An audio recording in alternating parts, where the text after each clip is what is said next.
መጽሐፍ ቅዱስ ዮሐንስ ወንጌል ምዕራፍ 14 ከቁጥር 1 ጀምሮ እስከ 17 ያለውን ክፍል እናነባለን። ከቁጥር 1 እስከ 3 እናነብና ከ14 እስከ 17 ደግሞ እንደገና እናነባለን ማለት ነው። ልባችሁ አይጨነቅ፣ በእግዚአብሔር እመኑ፣ በእኔም ደግሞ እመኑ። በአባቴ ቤት ብዙ መኖሪያ አለ። ይህን ባይሆንማ ኖሮ እነግራችሁ ነበር። የምሄደውም ስፍራ ላዘጋጅላችሁ ነው። ሄጄም ስፍራ ካዘጋጀሁላችሁ በኋላ እኔ ባለሁበት እናንተም እንድትሆኑ ዳግመኛ እመጣለሁ። ቁጥር 14ን ደግሞ አነባለሁኝ። ማንኛውንም ነገር ይላል በስሜ ብትለምኑኝ እኔ አደርገዋለሁ። ብትወዱኝ ትእዛዜን ጠብቁ። እኔ አብን እለምናለሁ፣ እርሱም ከእናንተ ጋር ለዘላለም የሚኖር ሌላ አጽናኝ ይሰጣችኋል። እርሱም የእውነት መንፈስ ነው። ዓለም ስለማያየውና ስለማያውቀው ሊቀበለው አይችልም። ክብር ለኢየሱስ ይሁን። አሜን ነው። ጌታ ኢየሱስ ክርስቶስ በምድር ላይ ከ30 ዓመቱ ጀምሮ አገልግሎት ማስቀጠል ከጀመረበት ሰዓት ጀምሮ ወደ አባቱ የሚሄድበት ሰዓት እንደተቃረበ ለደቀ መዛሙርት ይነግራቸዋል። አይታችሁ ከሆነ ኢየሱስ ክርስቶስ የተገኘው ምንም እንኳን ከገሊላ አውራጃ ቢሆንም ከ12ቱ ሐዋርያት መካከል 11ዱንም ይዞ ያስከተለው ከገሊላ አካባቢ ነው። እነዚህ ሰዎች ከክርስቶስ በቀር ተስፋ የሚሆናቸው ማንም እንደሌለ ያውቃሉ። አብረውት ይበላሉ፣ አብረውት ይጠጣሉ፣ አብረውት ይውላሉ፣ አብረውት ያድራሉ። በዚህ ሁሉ የህይወት ልማድ ውስጥ ጓደኛ ከጓደኛ ወዳጅ ከወዳጅ የሚካፈለውን ነገር መካፈል ከመቻላቸው የተነሳ መቼም ከእናንተ ጋር አብሮ የቆየ ሰው ከእናንተ አካባቢ ሲለይ የሚሰማችሁን ስሜት ታውቃላችሁና ጌታ ኢየሱስ ክርስቶስ እኔ ወደ አባቴ ልሄድ ነው አላቸው። ይህንን ቃል መናገር በጀመረበት ቅጽበት እነሱ ደግሞ ሆድ ባሳቸው። ምክንያቱም አብረን በልተናል፣ አብረን ጠጥተናል። ያ ብቻም አይደለም፣ ከክርስቶስ ጋር በነበርንበት ዘመን ሁሉ በባርነት ከነበርንበት ህይወት አውጥቶ አርነታችንን የሚያረጋግጥልን በሮማውያን እስር ውስጥ ያለንን እኛን አይሁዳውያንን ደግሞ ወደ መፈታት ህይወት የሚያመጣን መሲሁ ኢየሱስ ነው ስንል እሱ እንዴት ወደ አባቱ ይሄዳል የሚል ፍርሃትና ስጋት በልባቸው ላይ ሲፈጠር ማዘን ይጀምራሉ። ጌታ ኢየሱስ ክርስቶስ ባዘኑበት ሁኔታና ቦታ ካዘኑበት ሁኔታ መውጣት እንዲችሉ ሲፈልግ ምን ብሎ ተናገራቸው? የኔ መሄድ አላቸው። አዎ ያስፈልጋቸዋል። ምክንያቱም አለ የተሻለውን ነገር ማግኘት እንድትችሉ የኔ መሄድ በእናንተ ህይወት ላይ መልካም ነው። ከኔ ጋር ከመዞር ባለፈ፣ ከኔ ጋር ከመቆየት ባለፈ፣ እኔ የማደርገውን ነገር ከማየት ባለፈ፣ እኔ የማገለግለውን አገልግሎት ከመመልከት ጌታ ኢየሱስ ክርስቶስ ዕውራንን ሲያበራ፣ ኢየሱስ ክርስቶስ አንካሶችን ሲያዘል አብረውት ነበሩ ከመባል ባለፈ ዕውራንን ወደ ማብራት አንካሶችን ወደ ማዝለል አገልግሎትን መፈጸም ወደሚባል የህይወት ከፍታ መውጣት እንድትችሉ የሚጠቅማችሁ አንድ ኃይል ከሰማይ እንዲመጣ እኔ ወደ ሰማይ መሄድ አለብኝ ብሎ ተናገራቸው። የክርስቶስ ኢየሱስ ወደ ሰማይ መሄድ መቻል መንፈስ ቅዱስን ወደ ምድር ማምጣት ለመቻል ምክንያት ነው። የመልእክቴ ሐሳብ መንፈስ ቅዱስ ነው። ዛሬ የማወራችሁ ስለ መንፈስ ቅዱስ ነው። ኢየሱስ ክርስቶስ አገልግሎቱን ማብቃት በጀመረበት ጊዜ ምንም እንኳን የክርስቶስ አገልግሎት በምድር ላይ ቢያበቃም የእግዚአብሔር ኪንግደም አደራረግና ስራ አብቅቷል ማለት እንዳልሆነ የክርስቶስ ወደ ሰማይ ሲሄድ የመንፈስ ቅዱስ ከሰማይ ወደ ምድር መምጣት በራሱ ትልቅ ምልክት ነው። ለዚህም ነው ሐዋርያቱ ከክርስቶስ ጋር እያሉ ድንቅ ሲደረግ የሚያዩ ናቸው። መንፈስ ቅዱስ ከመጣበትና ኢየሱስ ወደ አብ ከሄደበት ሰዓት ጀምሮ ግን ድንቅ የሚያደርጉ እንጂ ድንቅ የሚያዩ ድንቅ በሚደረግበት ቦታ ላይ የነበሩ ሳይሆኑ ድንቅ ነገር በማድረግ የሚበረቱ ሰዎች ናቸው መሆን የጀመሩት። ጴጥሮስ ከክርስቶስ ጋር አብሮ ቢውል፣ ጴጥሮስ ከኢየሱስ ጋር አብሮ ቢበላ፣ ጴጥሮስ ከኢየሱስ ጋር አብሮ ቢጠጣም ጴጥሮስ ኢየሱስ የሚያገለግለውን አገልግሎት ማገልገል የቻለው ጌታ ኢየሱስ ክርስቶስ ወደ ሰማይ ከሄደና መንፈስ ቅዱስ ወደ ምድር ከመጣበት ጊዜ ጀምሮ ነው።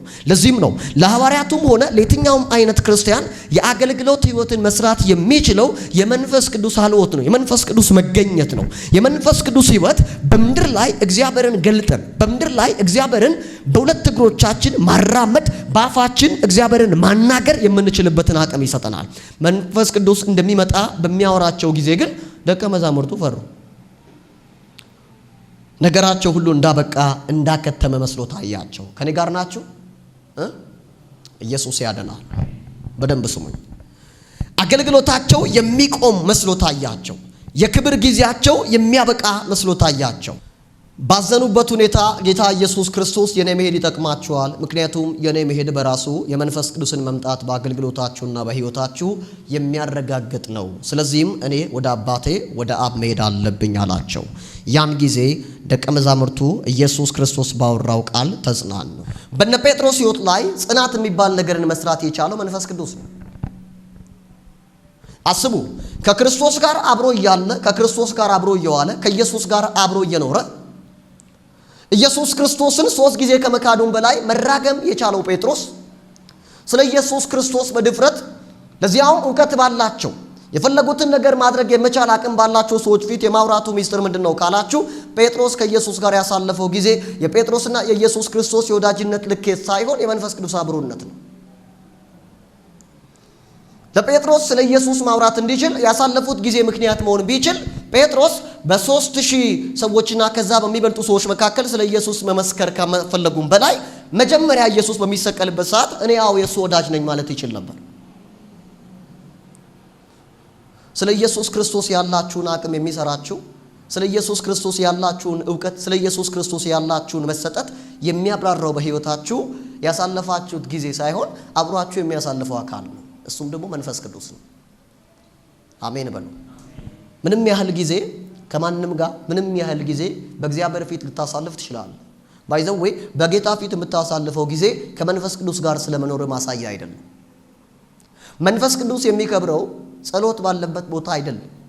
መንፈስ ቅዱስ የሚከብረው ስብከት ባለበት ቦታ አይደለም። መንፈስ ቅዱስ በሕይወታችን ላይ የሚከብረው አሪፍ ዝማሬ ባለበት ቦታ ሳይሆን የእግዚአብሔር ክብርና የእግዚአብሔር ፈቃድ ባለበት ቦታ ነው። የእግዚአብሔርን ክብር በዙሪያችሁ መስራት የሚችለው የእግዚአብሔር ፈቃድ ነው። ጳውሎስና ሲላስ እስር ቤት ገብተው መዘመር ስለቻሉ ሳይሆን የእስር ቤቱ መሰረት የተናወጠው የእግዚአብሔርን ፈቃድ ማድረግ ስለቻሉ ነው።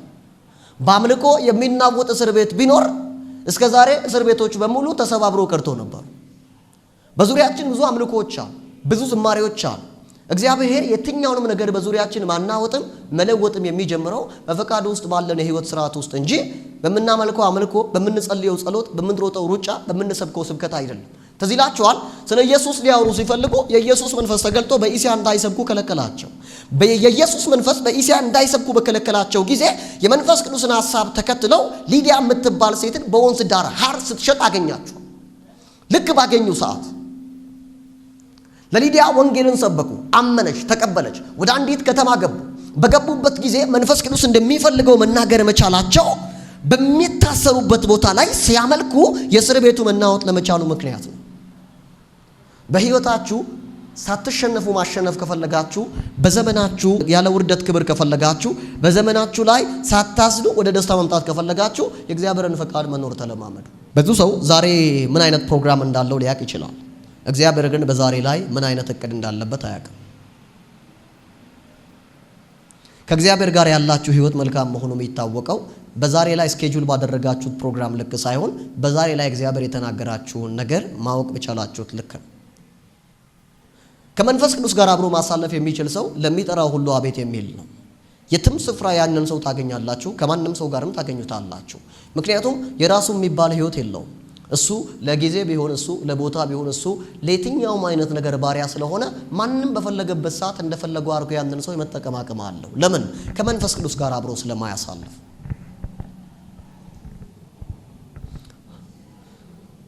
የቅድስናን የጽድቅን እግዚአብሔርን የመምሰል ህይወት መኖር ያልቻላችሁት ለምን ይመስላችኋል?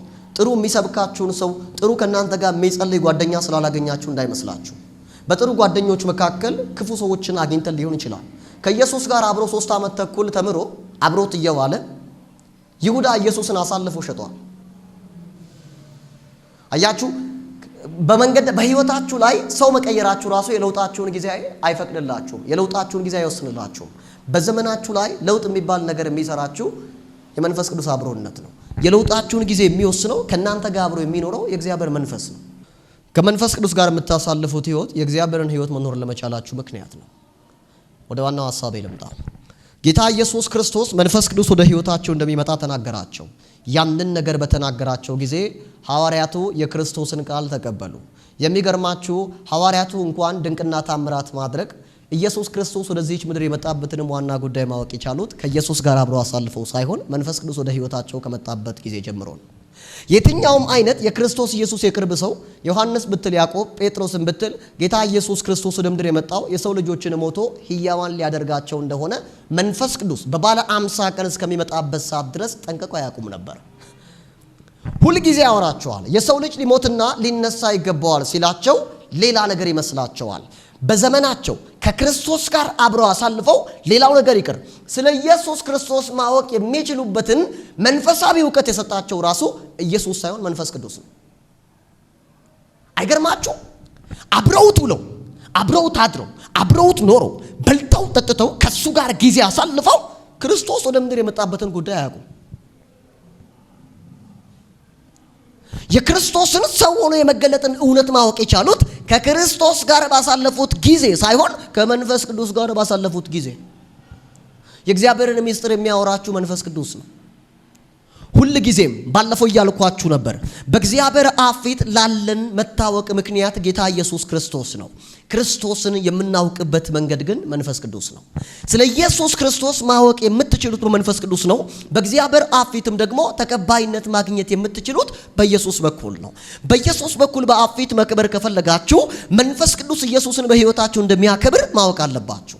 የመንፈስ ቅዱስን አብሮነት፣ የመንፈስ ቅዱስን ሀልወት፣ የመንፈስ ቅዱስን ሕያውነት በሕይወታችሁ እስካላረጋገጣችሁ መንፈስ ቅዱስን ብቻ አይደለም ኢየሱስን ብቻ አይደለም እግዚአብሔር አብንም በሕይወታችሁ ላይ ታጣላችሁ። እሺ አንድ ነገር ልንገራችሁ፣ በደንብ ስሙ። ዓለም የሚድነው ዓለም ከኃጢአት የሚወጣው ጌታ ኢየሱስ ክርስቶስን አምኖ እንደሆነ ማንም ያውቃል። አመናችሁም አላመናችሁም እንኳን ያላመነ ያመነው በክርስቶስ ያለውም ኢየሱስን የሚያውቀው በመንፈስ ቅዱስ በኩል። ስለ ኢየሱስ የእውቀት ችግር፣ ስለ ኢየሱስ የአምላክነት ችግር ያለባቸው ሰዎች ከኢየሱስ ጋር ሳይሆን ከመንፈስ ቅዱስ ጋር ችግር ያለባቸው ሰዎች ናቸው። ኢየሱስ ጌታ አይደለም የሚልን ሰው ኢየሱስ ጌታ ነው ብላ አታሳምነው። ኢየሱስ ጌታ አይደለም የሚል ሰው መንፈስ ቅዱስ አምላክ እንደሆነ፣ መንፈስ ቅዱስ ሁሉን ነገር የሚገልጥ እንደሆነ ማወቅ አለበት። የኢየሱስን አምላክነት፣ የኢየሱስን ሕያውነት በሕይወታችን፣ በአገልግሎታችን፣ በቤታችን፣ በመንገዳችን ላይ ሊገልጥና ሊያወራ የሚችለው የኢየሱስን መንፈስ ከፍ የሚያደርገው የእግዚአብሔር መንፈስ ነው። ስለ ኃጢአታችን በመስቀል ላይ የተሰቀለውን ተሰቅሎም የሞተውን እንግዲህ አስቡ። የክርስቶስ መሰቀልና መሞት በራሱ ዋጋ ሊያገኝ የቻለው በትንሳኤው ነው። ትንሳኤውን በክርስቶስ ላይ ግን ያረጋገጠው የመንፈስ ቅዱስ አብሮነት ነው። እንኳን የኔና የናንተን ነገር የኢየሱስን ትንሳኤ መስራት የቻለው የእግዚአብሔር መንፈስ ነው። በአገልግሎታችሁ፣ በሕይወታችሁ፣ በየትኛውም አይነት የክርስትና ምልልሳችሁ ላይ የትንሳኤን ሕይወት ከፈለጋችሁ የመንፈስ ቅዱስን አብሮነት መፈለግ አለባችሁ። ክብር ለኢየሱስ ይሁን። ዛሬ በመካከላችን የመንፈስ ቅዱስ ኃይል ይንቀሳቀሳል። ዛሬ በመካከላችን የመንፈስ ቅዱስ ኃይል ይንቀሳቀሳል። ድምጻችሁን ከፍ አድርጋችሁ አሜን በሉ። ዛሬ በመካከላችን መንፈስ ቅዱስ ይንቀሳቀሳል። ዛሬ በመካከላችን የእግዚአብሔር መንፈስ ይንቀሳቀሳል። ዛሬ በመካከላችን የእግዚአብሔር እጅ ይንቀሳቀሳል። ዛሬ በመካከላችን የእግዚአብሔር አቅም ይንቀሳቀሳል። ሰማያትና ምድር በእግዚአብሔር ቃል ሊፈጠሩ ይችላሉ። ሰማይና ምድርን፣ ተራሮችና ኮረብቶችን፣ ምስራቅና ምዕራብን፣ ውሃውንና ተራራውን ወደ መታየት ያመጣው የእግዚአብሔር ቃል ሳይሆን የመንፈስ ቅዱስ ኃይል ነው። እግዚአብሔር የተናገረው ቃል በምድር ላይ መታየት የቻለው በመንፈስ ቅዱስ ኃይል ነው። ብዙ ነገር ሊኖራችሁ ይችላል። ያላችሁ ነገር ግን መገለጥና መታየት የሚችለው በመንፈስ ቅዱስ አብሮነት ነው። መንፈስ ቅዱስ ጋር ችግር ያለበት ሰው የእውቀት ችግር ባይኖርበትም ያለውን ነገር ግን መግለጥ አይችልም። ነገርን በመንገዳችሁ፣ ነገርን በሕይወታችሁ፣ የትኛውንም ጉዳይ በምትንቀሳቀሱበት መንገድ መግለጥ የምትችሉት በመንፈስ ቅዱስ አብሮነት ልክ ነው። የመንፈስ ቅዱስ ሕያውነት በተረጋገጠበት ሁኔታ ነው። አሜን ነው።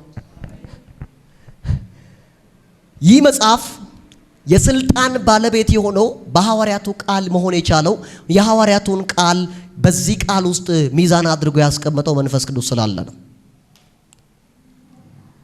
ወዳጆቼ የሐዋርያትን መጽሐፍት ዋጋ እንዲያገኝ ያደረገው በሐዋርያት ውስጥ ሆኖ የእግዚአብሔርን እውነት ይናገር የነበረው የእግዚአብሔር መንፈስ ነው። ጳውሎስ የተናገረው ነገር ሁሉ መጽሐፍ አይሆንም። ሐዋርያው ጳውሎስ የሰበከው ስብከት ሁሉ መጽሐፍ ቅዱስ አይሆንም።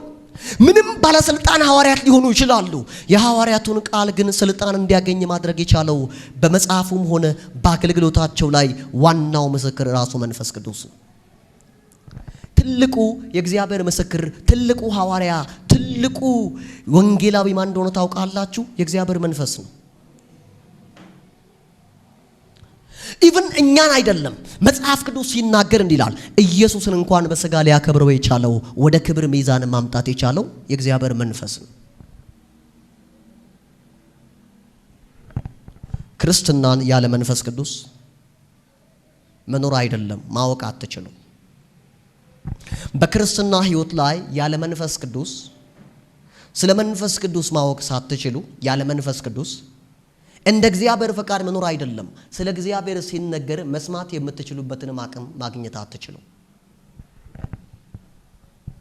በየቀኑ ጌታ ኢየሱስ የሚናገራቸውን ነገር በየቀኑ ማወቅ ያልቻሉበት ምክንያት ምን ይመስላችኋል? የክርስቶስ ስብከት ችግር ስላለበት ይመስላችኋል? ለሐዋርያቱ በልባቸው ላይ የእግዚአብሔርን እውነት መስማትና ማወቅ እንዲችሉ አቅም የሚሰጣቸው የእግዚአብሔር መንፈስ በምድር ላይ መውረድ ስላልቻለ ነው። የክርስትና ሕይወት በትግል አይሆን። የድነታችን ማረጋገጫ የተሰጠው ክርስቶስ ኢየሱስ በታገለልን ትግል በተጋደለልን ገድል መሆኑን ካመንን የክርስትናችን ሕይወት በምንጋደለው መጋደል በምንታገለው ትግል ሊቀጥል እንደማይችል ማወቅ አለባችሁ። ያ ማለት እኔና እናንተ በክርስትና ሕይወት ላይ አንታገልም ማለት የክርስትና ሕይወት ትግል አይደለም ማለት አይደለም። በሕይወታችን ላይ የትኛውንም ትግል የሚታገለው የትኛውንም ገድል የሚጋደለው የእግዚአብሔር መንፈስ ነው። አሜን ነው። ከመንፈስ ቅዱስ ጋር ያላችሁ ነገር ይስተካከላል። ስለ መንፈስ ቅዱስ ባይዘ ስናወራ መንፈሳችንን ሁልጊዜም ኮንሸስ ማድረግ ካልቻለን መቀጠል አንችልም። እጃችሁን ከፍ አድርጉ። ላካቶ ሳዲያን ባላቫ ብራኪዮን ቶሎቬን ታራኪያ ታዳቬርኖስ በጌታ በኢየሱስ ስም በዘመናችሁ አውጃለሁ። የእግዚአብሔር መንፈስ በክብር ይመጣል። የእግዚአብሔር መንፈስ በኃይል ይመጣል። የእግዚአብሔር መንፈስ በዘመናችን ላይ በክብር ይመጣል። ሌካቶዶ ቬኖሳ በደንብ ስሙኝ። መጽሐፍ ቅዱሳችን ሲናገር እንዲህ ይላል፣ ለሰው ያለውን ነገር በሰው ሕይወት ውስጥ ያለውን ነገር ከሰው መንፈስ በቀር የሚያውቅ ማንም የለም ይላል። የሰው መንፈስ ማለት በመንፈስ ቅዱስ በኩል የእግዚአብሔር ልጆች ከሆንበት ጊዜ ጀምሮ የእግዚአብሔር ልጅነትን ያገኘንበት መንፈሳዊ ማንነታችን ነው። መንፈሳችንን ግን ሕያው ማድረግ የቻለው መንፈስ ቅዱስ ነው። ያለ መንፈስ ቅዱስ መንፈሳችን ሕያው መሆን አይችልም። ያለ መንፈሳችን የሰውን ምስጢር ማወቅ አንችልም። ስለ ሰው ማወቅ የምትችለው የእውቀት ቃል የሚባለው የጸጋ ስጦታ በሕይወታችን መገለጥ የሚችለው መንፈሳችን ሕያው መሆን ሲችል ነው። መንፈሳችንን ሕያው ማድረግ የሚችለው ደግሞ በመንፈሳችን ላይ የመንፈሳችንን ሕያውነት ማረጋገጥ የቻለው የእግዚአብሔር መንፈስ መውረድና መምጣት ሲችል፣ እንኳን ለስጋክ ለመንፈስ ሕያውነትን ማረጋገጥ የቻለው መንፈስ ቅዱስ ነው።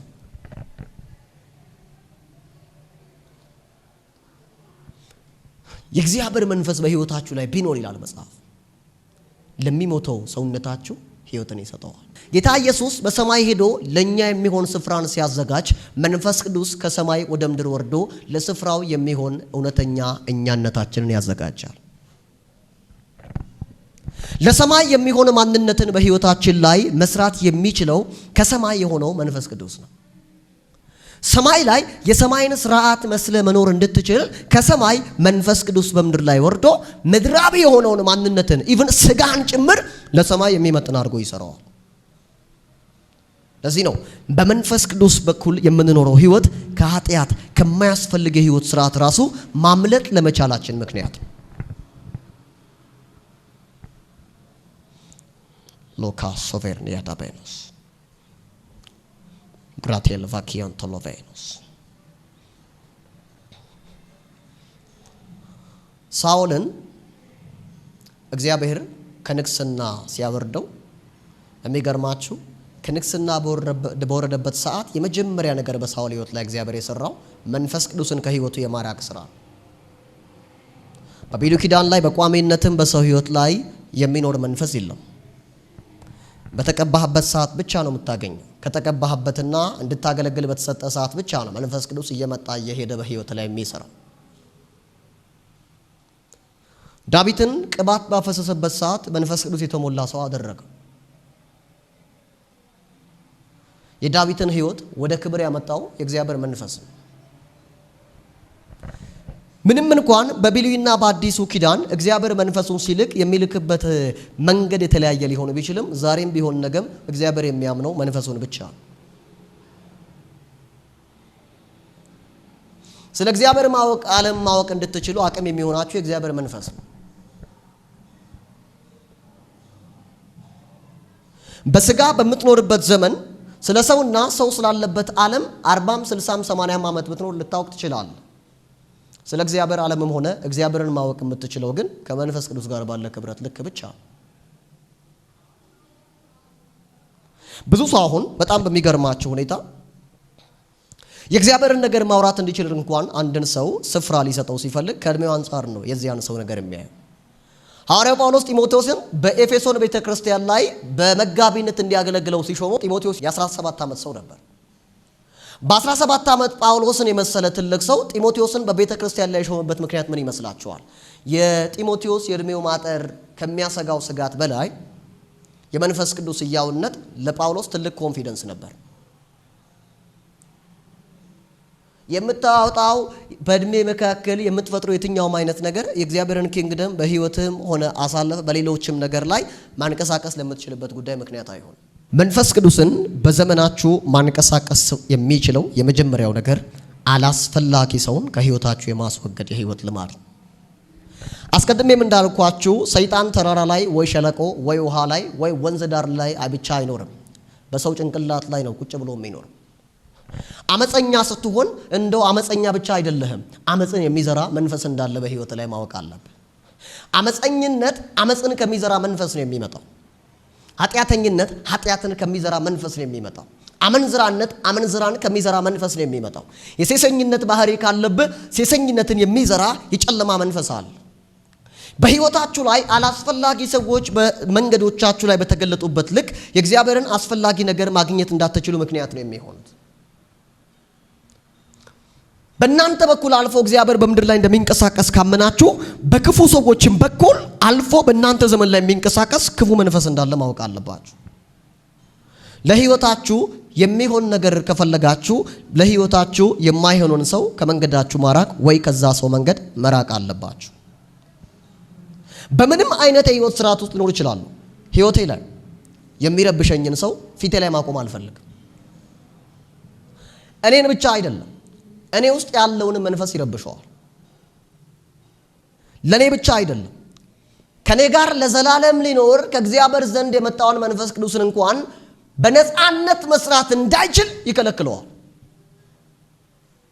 የመጀመሪያው ነገር የማያስፈልጋችሁን ሰው ከህይወታችሁ ማራቅ መለማመድ አለባችሁ። ሁለተኛውን ነገር ልንገራችሁ። የምቾታችሁን ህይወት ሳይሆን የእግዚአብሔርን ፈቃድ ህይወት መኖር ተለማመዱ። አመናችሁም አላመናችሁም እግዚአብሔር ለትልቅ ነገር ሲያጫችሁ ትልቅ ነገር የሚወጣው በተራራ ሊሆን ይችላል። ትልቅ ነገር የሚደረሰው ሸለቆ ተወርዶም ሊሆን ይችላል። የማይመችን የህይወት ስርዓት እንድትሄዱ ይፈቅድላችኋል። ለምን ካላችሁ የሚጠቅሙ ነገሮች ያሉት በቀላል ቦታ ወይም በቀላሉ እናገኝባቸው በምንችላቸው ሁኔታዎች መካከል ሳይሆን ብዙ ስርዓቶችን ብዙ ልፋቶችን ካለፍናቸው በኋላ ነው።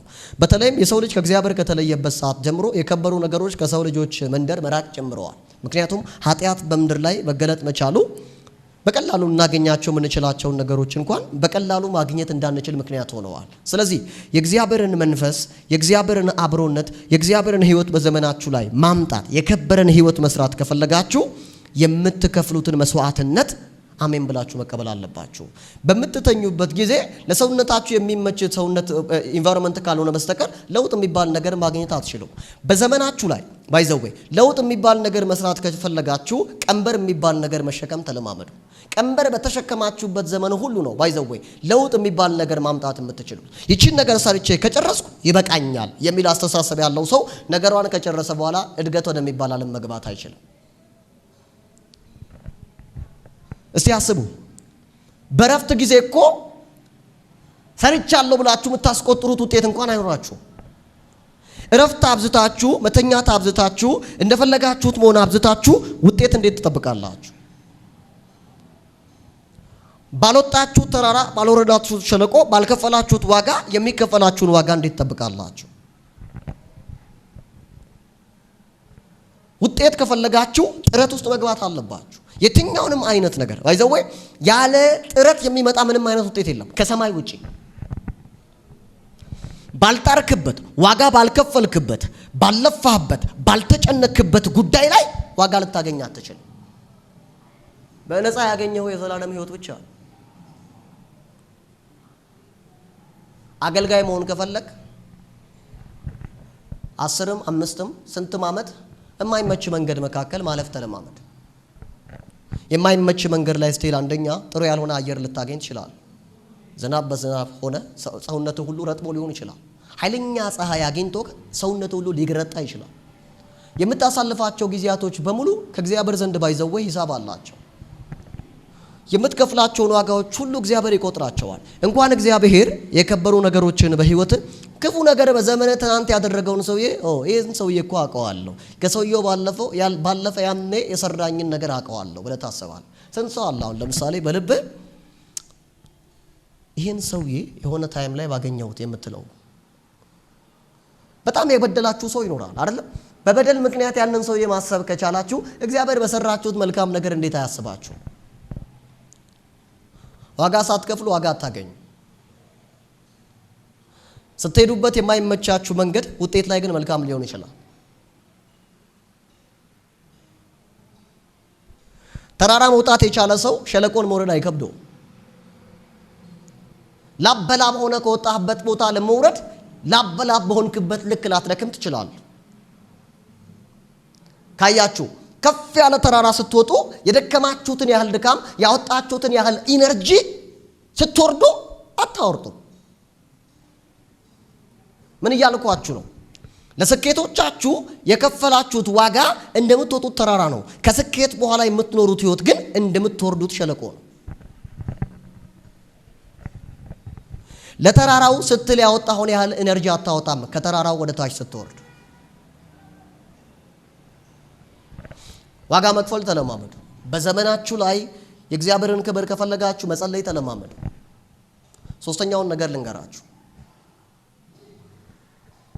ስትጸልዩ ሁልጊዜም በጸሎት ህይወት ላይ ያላችሁ ስትጸልዩ የምትፈልጉትን ነገር ሳይሆን በእግዚአብሔር ፊት መጸለይ ያለባችሁ እግዚአብሔር የሚለውን ነገር። ለዚህ ነው ብዙ ሰዎች ጸሎት ሲገቡ ርዕስ ይዘው ይገባሉ። ሲወጡ ግን ጸሎት ጨረስኩ ብሎ ያስቡት 15 ርዕስ ይዘው ቢገቡ 15 ርዕሳቸውን ከጨረሱ በኋላ ሲወርዱ ነው ጸሎቴን ጨርሻለሁ የሚሉት። አንተ ለእግዚአብሔር የምትናገረው 15 ጉዳይ ቢኖር እግዚአብሔር ለአንተ በቀላሉ የሚናገረው 45 ጉዳይ አለው። አልሰማችሁኝም?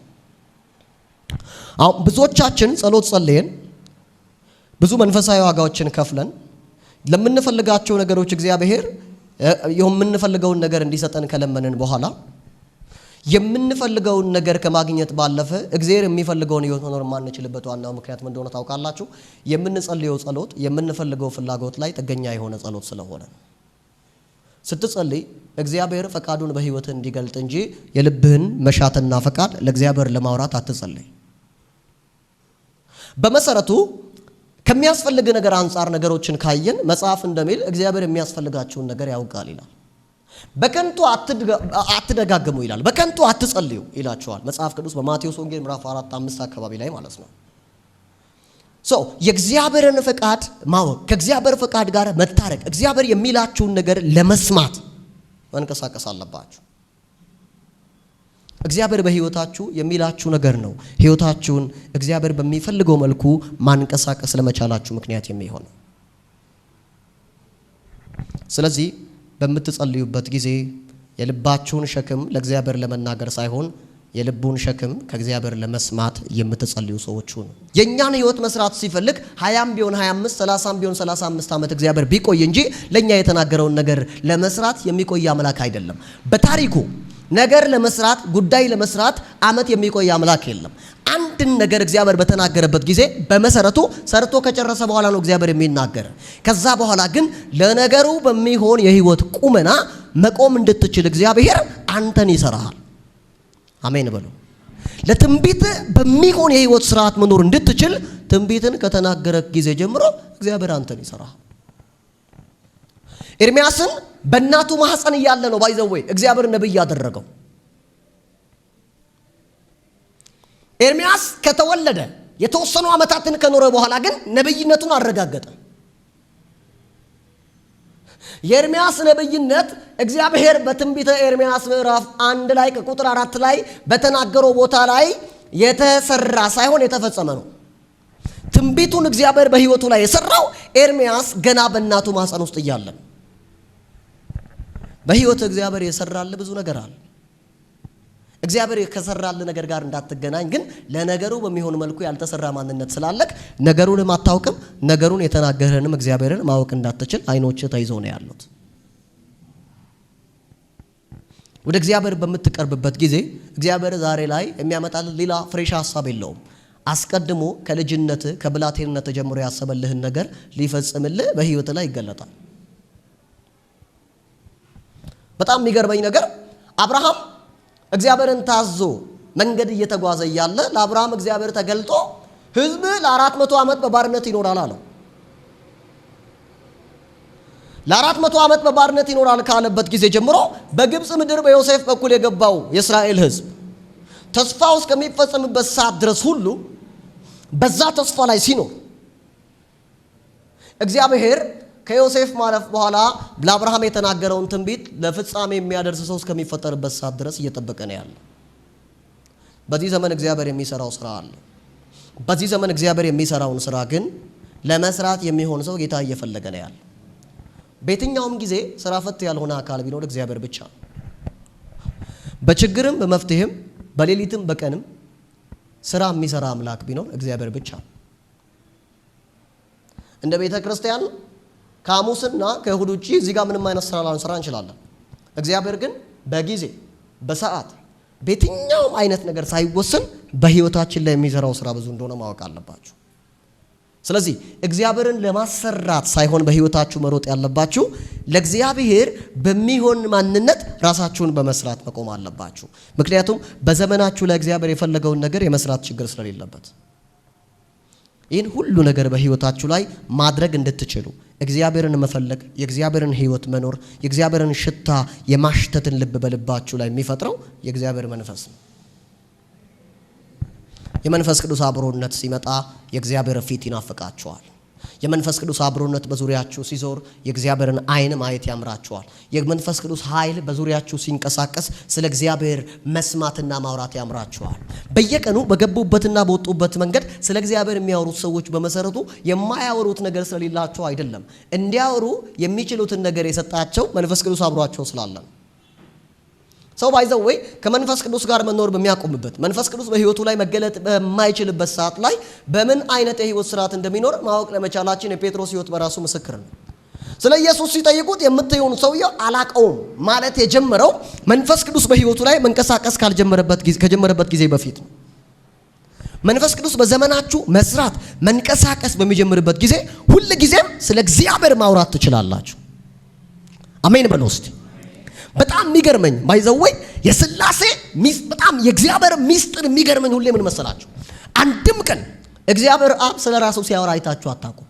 አንድም ቀን አብ ሁል ጊዜም የምወደው ልጄ እርሱ ነው ወልድን ስሙ ሲል መንፈስ ቅዱስ ሁል ጊዜም ኢየሱስን ስሙ ይላል። ኢየሱስ ምን ይላል ካላችሁ የሚበልጠው መንፈስ ይመጣል። አባቴ ይላል ከኔ ይበልጣል ይላቸዋል።